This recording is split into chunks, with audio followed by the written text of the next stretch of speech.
Doha, Qatar, September 16th, 2025. In a week already marked by regional unease, US Secretary of State Marco Rubio touched down in Doha for a high-profile meeting with Qatar's Emir, Sheikh Tamim bin Hamad Al-Thani. The talks, staged inside the ornate halls of the Amiri Diwan, came only days after an Israeli strike rattled the Gulf state, a strike that targeted leaders of Hamas, the Palestinian militant group at the center of the Middle East's most combustible conflict. The images from inside the Amiri Diwan were ceremonial, yet heavy with significance. Rubio, wearing a dark suit and a characteristically stern expression, shook hands with the Qatari leader beneath gilded chandeliers and national flags. Cameras recorded the moment, a handshake that was more than diplomatic formality, symbolizing a test of trust between Washington and Doha after one of the sharpest escalations in years.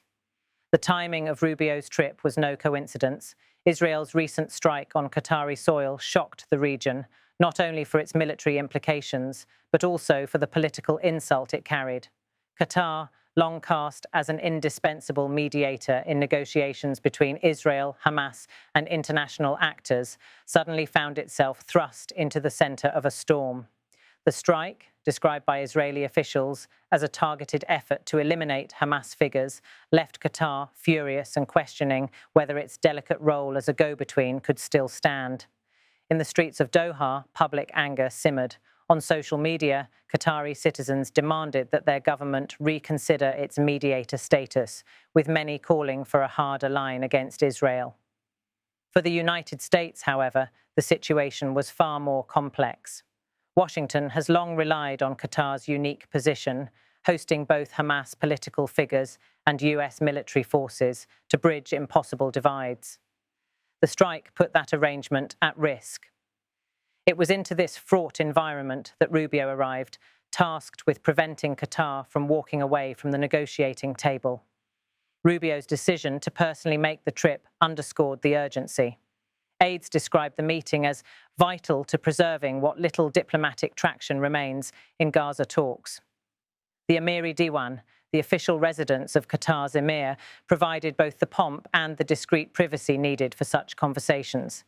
As cameras rolled briefly for the pool footage, Rubio exchanged greetings not only with the Emir, but also with Qatari Prime Minister Sheikh Mohammed bin Abdulrahman bin Jassim Al-Thani.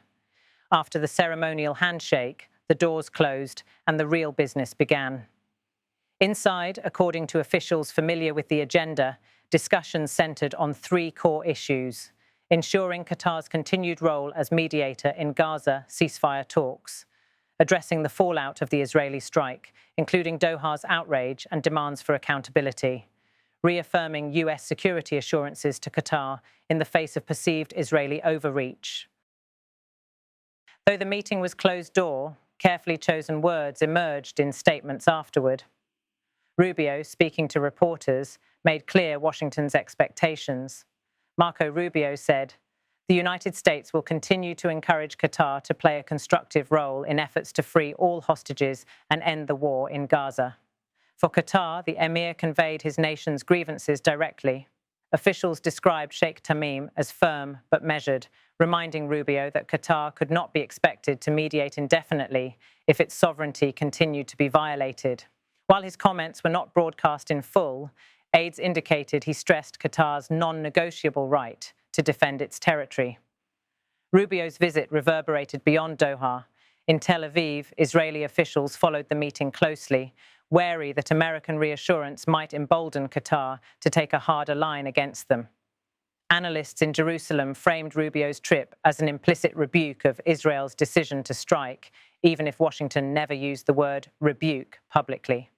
In Washington, meanwhile, Rubio's stance drew mixed reactions. Hawks applauded the secretary for standing firm with a partner vital to regional security. Critics, however, accused the administration of appeasing Qatar despite its ties to Hamas. On the Arab street, the symbolism was different. Many in the Gulf viewed Rubio's visit as acknowledgement of Qatar's wounded pride, an effort by Washington to stitch back trust before it unraveled completely. To understand the weight of the moment, one must recall Qatar's unique balancing act. Since the mid-2000s, the tiny Gulf Emirate has positioned itself as an indispensable mediator, hosting Hamas officials while simultaneously hosting one of the largest US military bases in the region. That dual role has often frustrated both sides, but it has also proven irreplaceable in crises. When hostage negotiations faltered in the past, it was Doha that picked up the phone. When ceasefires needed brokering, envoys usually flew first to Qatar. To lose that channel now, in the midst of one of the bloodiest chapters of the Gaza conflict, would be catastrophic. Rubio's Middle East tour had already taken him through Israel, where he stood alongside Prime Minister Benjamin Netanyahu. There, he spoke in tough terms about Hamas and Iran, aligning with Israel's security narrative. Yet in Doha, his role was different. Part diplomat, part firefighter, tasked with extinguishing the anger that Israel had ignited. The secretary's dual messaging captured Washington's challenge, balancing unwavering support for Israel with the need to keep Arab partners engaged. For Rubio personally, the visit also carried political weight. As a former senator turned America's top diplomat, he has sought to carve out an image of decisive leadership in turbulent times. Accounts from inside the Amiri Diwan suggested that the meeting, while tense at moments, did not collapse into confrontation. Instead, both sides carefully acknowledged their differences while keeping the focus on the urgent need to stabilize Gaza. Qatari officials emphasized that the Emir's top priority remained humanitarian, ensuring the release of hostages and ending the bloodshed. US officials, for their part, stressed that Washington understood Doha's frustrations, but viewed Qatar's role as too critical to lose. The choreography of the event, from the warm handshake to the joint photographs, was designed to project unity, even if disagreements lingered behind closed doors. Whether Rubio succeeded in his mission will become clear in the weeks ahead.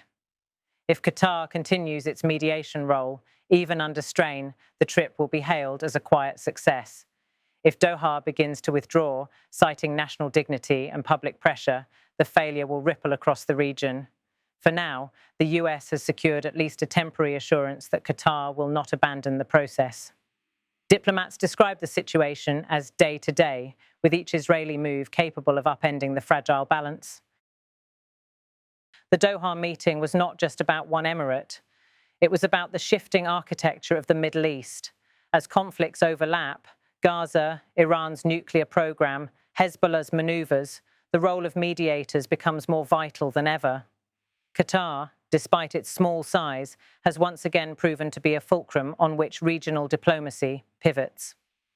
Rubio's visit captured the paradox of American diplomacy in the region: unwavering support for Israel, coupled with desperate reliance on an Arab partner often at odds with Israeli policies. When the meeting concluded, Rubio exited the Amiri Diwan to a line of waiting cars, his motorcade sweeping out into the humid Doha afternoon. Reporters shouted questions, but the secretary offered only a brief wave. Behind him, the emir's palace loomed, a reminder of the fragile stage on which Middle Eastern diplomacy continues to play out. For the cameras, the day ended with images of handshakes and smiles. For the region, it marked yet another chapter in a conflict where every meeting, every statement, and every gesture carries consequences far beyond the walls where they occur.